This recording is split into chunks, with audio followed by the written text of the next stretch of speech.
Thank you, Kini, for the introduction, and thank you, Jacqueline, for joining me in this presentation. So I am not a medical doctor, and that's one of the great reasons that I'm happy to have Jacqueline in on that part of this, because although it is a medical procedure, I deal more with the psychosocial aspect of female genital mutilation.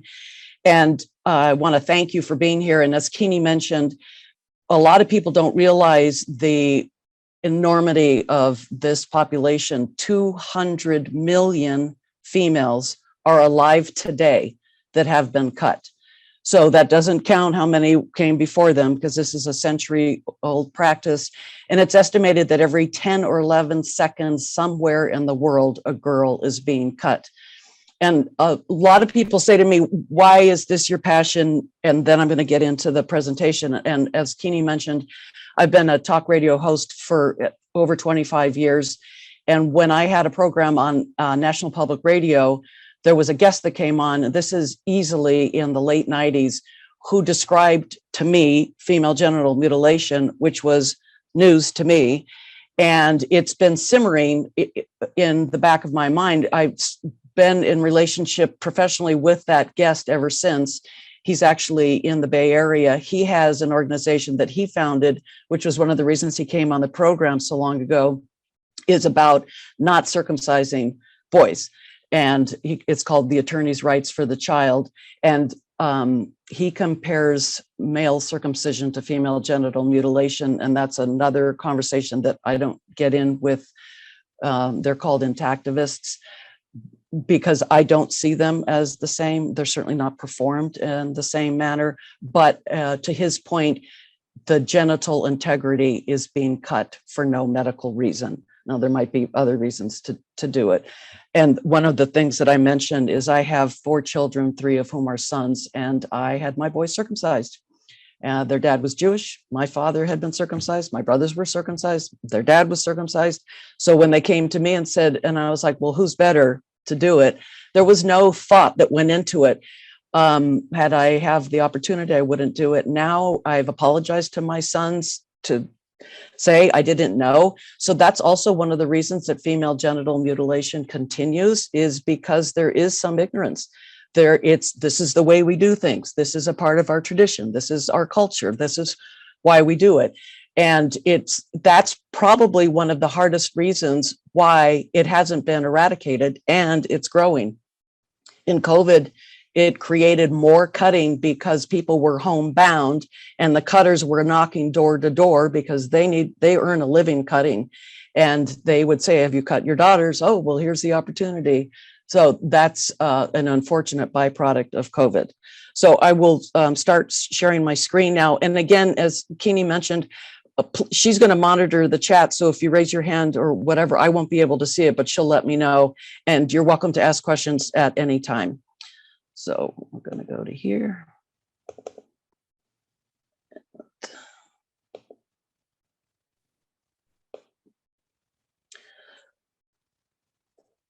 So I always say, warning, this is a sensitive topic and the subject matter may be uncomfortable to hear. And if you need to take some time, you're welcome to do so. So here's our agenda. What is female genital mutilation? How many females are affected by FGM globally?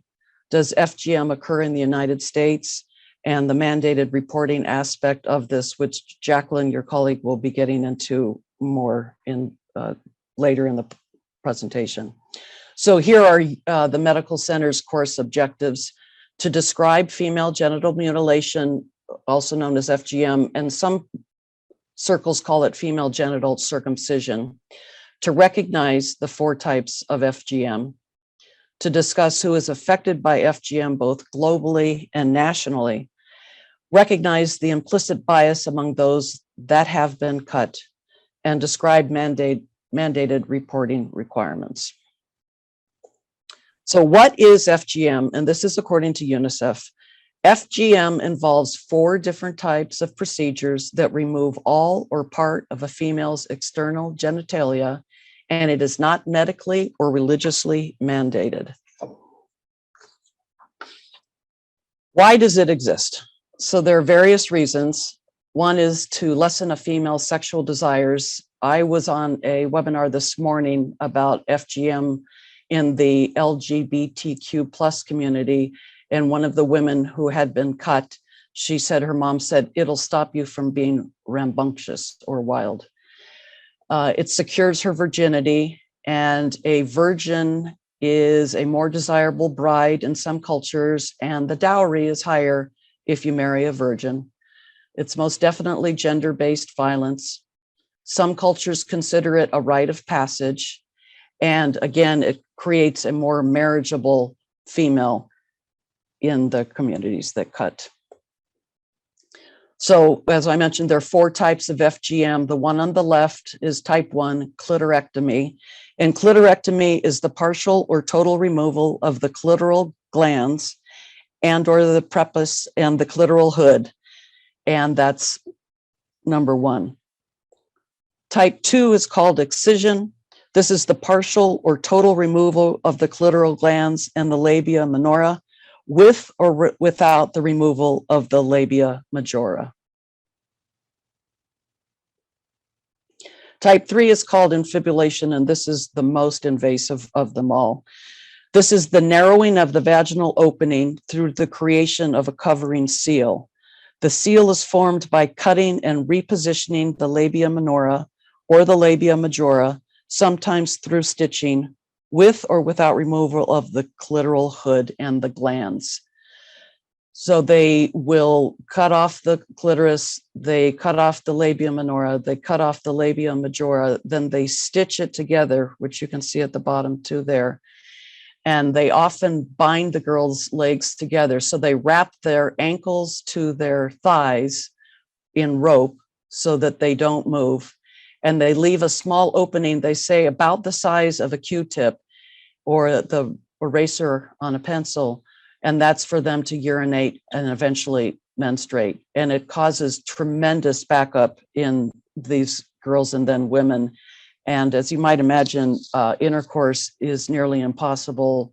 And usually on their wedding night, they are hospitalized because the ripping and the tearing from penetration is pretty deadly. And then type 4 includes all other harmful procedures to the female genitalia for non-medical purposes. And that includes pricking, piercing, incising, scraping, and cauterizing the genital area. These are the instruments that are used for cutting. They are largely unsanitary. They are scissors, they're rusty razor blades, sometimes shards of glass. The procedure is largely performed out in the bush on the dirt. And of course, it is without anesthesia.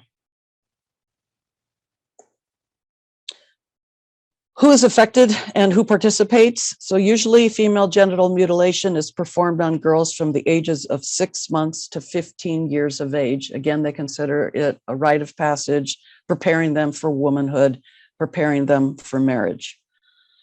And who participates in cutting the girls aside from the cutter? Traditionally, it's the mothers and the female relatives who participate in holding the girl down, spreading her legs apart, and performing the cutting.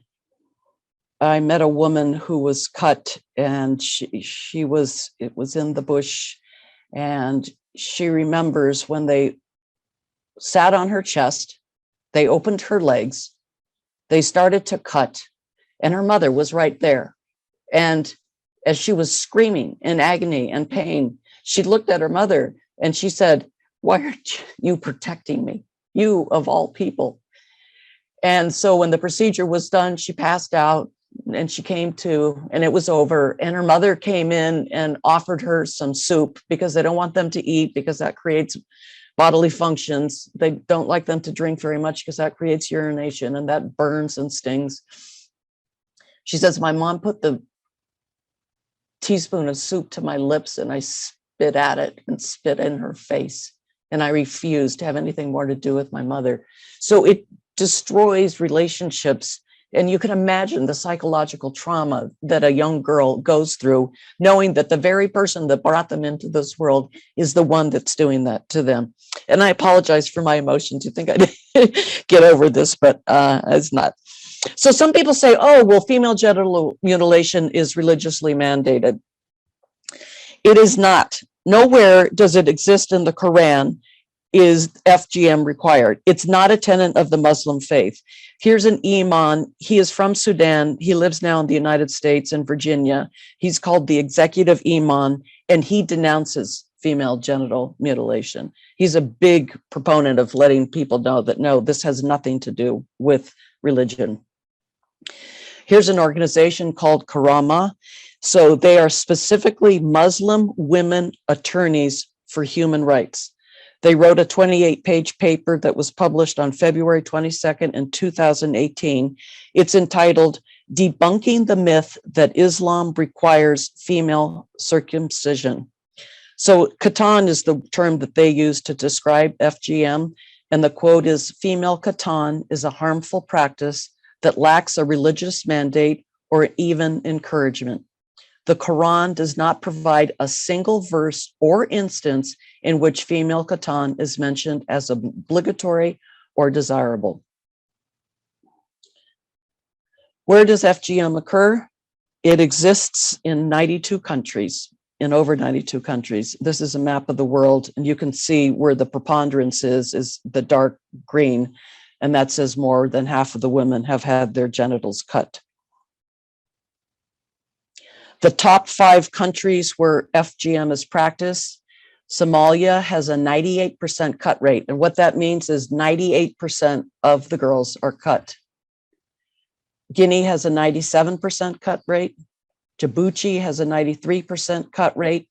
Sierra Leone has a 90% cut rate. And Mali has an 89% cut rate. So interestingly, 50% of all female genital mutilation cases occur in just 3 countries: Egypt, Indonesia, and Ethiopia. So knowing that Sierra Leone has a 90% cut rate, I was invited to the United Nations to attend a conference that Sierra Leone was in, and it was with the leaders and their healthcare workers because they wanted to get more aid to do more outreach for general health reasons. And after the event, I walked up to the woman who's in charge of their health ministries, and I said, could you tell me about female genital mutilation in Sierra Leone? And she, like I had slapped her, and her handlers instantly came and surrounded me, and they said, what did you ask? What did you say? What's going on? And I said, I was just curious about female genital mutilation in your country. And the man says to me, oh, we don't cut. I said, really? That's not what I understand. He said, oh, no, we don't cut. The only time a girl gets cut is if she requests it, and she must be 18 years of age or older in order to get cut. So, of course, I called the United Nations afterwards. They have a couple departments that deal with this. And I said, they lied right to my face about the cutting. And they said, yeah, they do that. No one's really wants you to know. It's a little secret that, and it's like, okay, so the 200 million number that we use, and that's shared widely around the world, is an underreport, because if they can get away without letting people know about it, they do. So here you might be saying, well, we're here in the United States, we're here in California. Does female genital mutilation occur in the United States? Yes, it does. More than 513,000 females have been cut in the United States. And it's estimated that another 500,000 have been cut in the United Kingdom, and an additional 500,000 have been cut in the European Union. So it is a global practice, and these 10 states and the District of Columbia do not yet have any legislation outlining female genital mutilation. So ostensibly, I like to say it's legal there. So the District of Columbia is working on legislation right now, and I was called to address them with their legislatures in February, because to their credit, they want to be as sensitive and responsible. So they wanted to know as much as they could about it. And I introduced the mandated reporting aspect of it, that Jacqueline's going to get into it. And they're like, huh. And I said, if it's violence against women and it's on girls, then you would consider that child abuse, wouldn't you? And they said yes. And I said, then maybe you should put something about that in there. As far as the legislation that we have in California, there's an organization, it's called AHA. It's based here in the United States. The woman who founded it is from another country, and she does a lot of work here in the United States. She gives California's legislation a grade C. So the history of female genital mutilation in the United States exists because American physicians used to treat women and girls for masturbation by removing the clitoris. From the mid-19th century through the mid-20th century, that was the clitorectomy. And according to the AHA Foundation, which I just mentioned, our legislation in California gets a C. The number of women and girls at risk or who have been cut in California, you can see is almost 57,000. I think we lead the country on that number. And it's said that the existing legislation in California needs to be strengthened. And I am going to be working with an assembly member to hopefully introduce some of that. Because of COVID, everything got pushed back, so it's not on the docket yet, but she's very interested in helping our state do a better job of this, which is also a great reason for your attendance here today as well. So the World Health Organization launched something called a Female Genital Mutilation Healthcare Cost Calculator. They introduced this in February of 2020. And here's the reason why. So as terrible as this procedure is, the psychosocial, the physical, all of those things that go into it, female genital mutilation costs a lot of money. So it's estimated, the World Health Organization estimates that $1.4 billion a year is spent in female genital mutilation related healthcare costs. So their calculator estimates the current and the projected financial healthcare costs of complications associated with FGM in specific countries. And they also calculate in the potential cost savings to health systems if female genital mutilation is abandoned. So for example, I entered in Sierra Leone, which, as I mentioned before, has a 90% cut rate, meaning 90% of all the girls undergo some form of FGM. So you can see here that the greatest healthcare costs are experienced in adulthood and exceed $150 million. So the lines are without intervention and with prevention. So the costs associated with the healthcare FGM survivors in Sierra Leone. And this slide says, if nothing is done about FGM or if eradications are successful with FGM. So that you can see on the left in the year 2019, the estimate is a cost of $8.73 million under business as usual. By the year 2048, they estimate that the business as usual healthcare complication costs will be $12.74 million. Whereas on the right, the full abandonment estimates that the healthcare complications will have dropped to $4.65 million. And the partial abandonment figure is estimated to be $9.69 million. So there's all kinds of ramifications about this. And the problem exists that everybody pretty much recognizes what a terrible thing this is, but it doesn't seem that nobody knows what to do about what a terrible thing this is. So every year, the United Nations recognizes February 6th as the International Day of Zero Tolerance for Female Genital Mutilation. I attended the event in person at the United Nations. This is just before COVID on February 6, 2020. You would think that an International Day of Zero Tolerance for Female Genital Mutilation would draw thousands of people. It's an international day. And I would estimate that there were less than 100 of us in attendance for this event.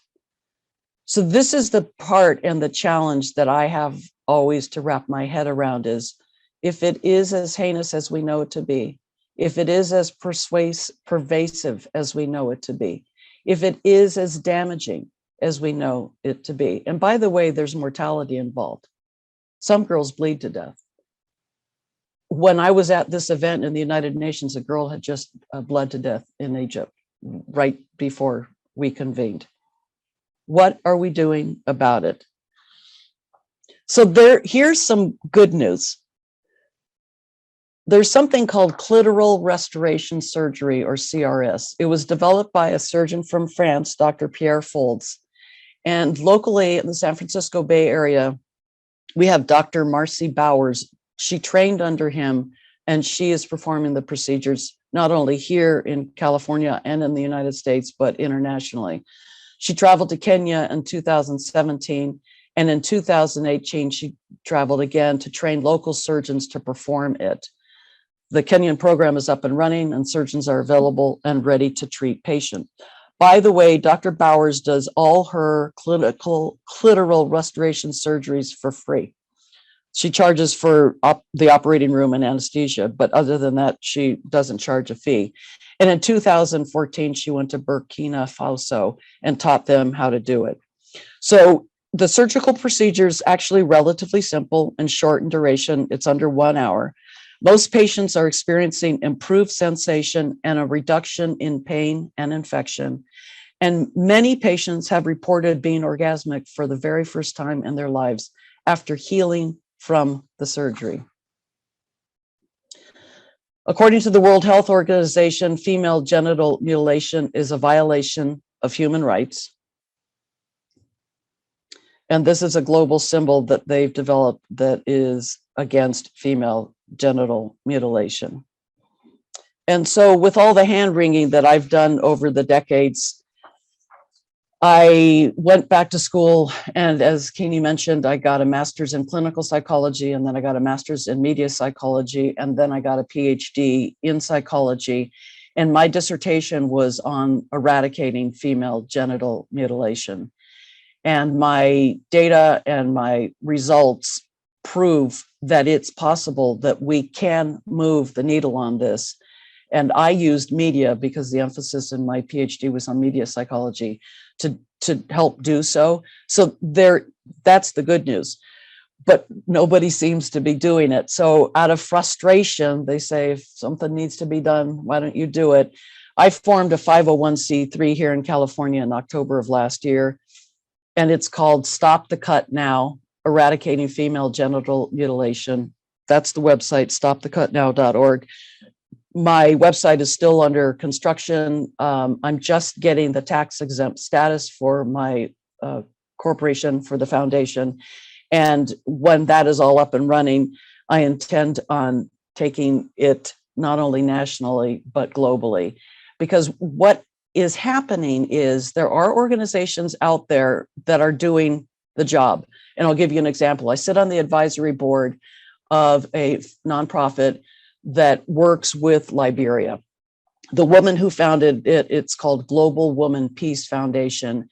She sends scholarships, tuition, books, uniforms, menstrual pads to Liberia for girls to get educated and not to get cut. What she does is with the parents of the girls, she has them sign a legally binding document that says that they won't cut their daughters. She makes them submit to an annual exam to prove that they haven't been cut. And she continues to provide scholarships for them until they matriculate, usually out of high school. And on a side note, menstrual pads are very hard to come by in a lot of countries. And so when a girl is menstruating, often she can't go to school because she has nothing to protect herself from. So she imports sanitary pads, 3,000 a year to Liberia. She gives 20 scholarships a year. I have identified her. So what I'm envisioning Stop the Cut Now to do is identifying organizations that already have boots on the ground, that are already doing something about eradicating the procedure, and throw money at them for 20 scholarships to 20,000 scholarships. That's how we can make a difference. And we don't have to reinvent the wheel. It's other people are doing that. So I am in the process of aggregating and identifying organizations, not only here in the United States, but throughout the world, to raise money, to give to them, via grants, so that they can continue to do what they do. Because there a lot of people say, well, that's something that happens over there. Well, as I mentioned, no, it happens here in the United States. 513,000 females have been cut that live in the United States that we know of. Now, one woman from Kentucky came forward recently. She's in her 70s. Her mom caught her at 3 years of age touching herself. She's from the Midwest. She took her daughter to the doctor and he said, I can fix that. He cut off her clitoris. So there's another woman, her name is Jenny. She's in Kentucky. She is part of a Christian sect that cuts. She's in her mid-30s. She went to her legislators in the last couple of years and said, I'm a white Christian woman and I was cut here in the United States, and Kentucky didn't have legislation against it or outlawing it. So they created something called Jenny's Law, and her name is Jenny. So I feel like we're at a point where we can do something about it and not just talk about it. And that's part of what this is to educate you about what it is, why it exists, how it exists. It's a centuries old practice, by the way. It's been around for a long, long time.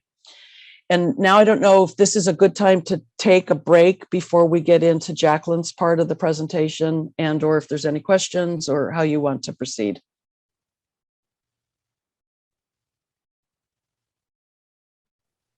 Do we have any questions so far?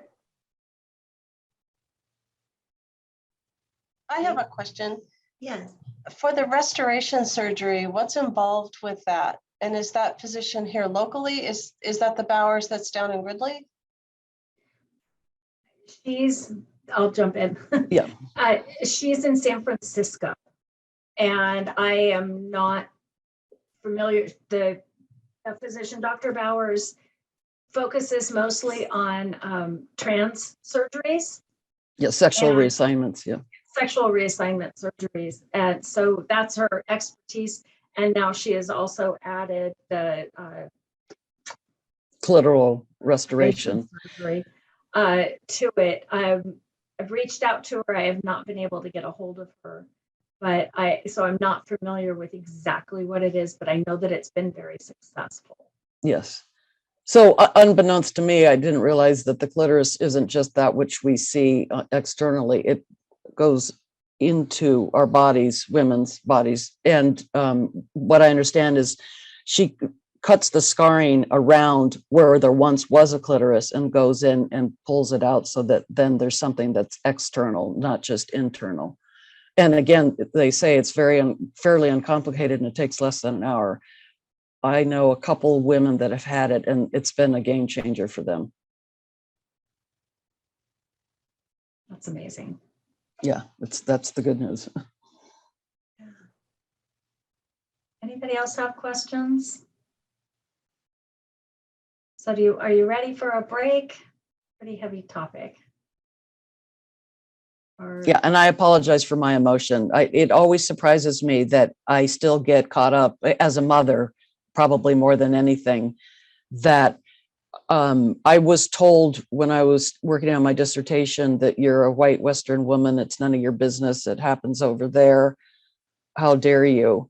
And first of all, I'm Hispanic, but since I present white, I get the pass card. But second of all, I went to an event at the University of Leeds in the UK.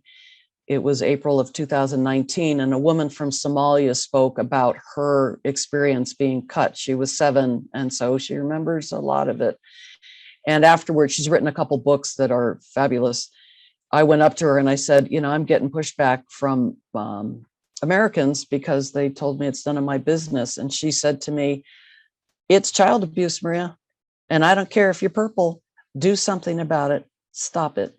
And it was those words that emboldened me to continue down my path of my dissertation. And then, of course, now my foundation. So I'm not here to promote my foundation. There's a lot of great entities doing some great work on it. It's just that I couldn't take it anymore. I think attending that event at the United Nations, that really disappointed me. I was like, I don't think there's anything in our world that affects 200 million people.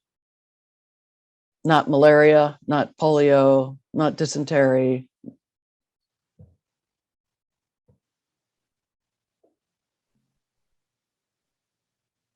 So do we want to take a 2-minute break and Jacqueline will get set up and start her part? Maybe 5 minutes so people could actually stretch and use the Sure. facilities if they want. Do 5 minutes. Okay. Thanks, Maria. That was great. Thank you. We'll see you back at, how about 10:40?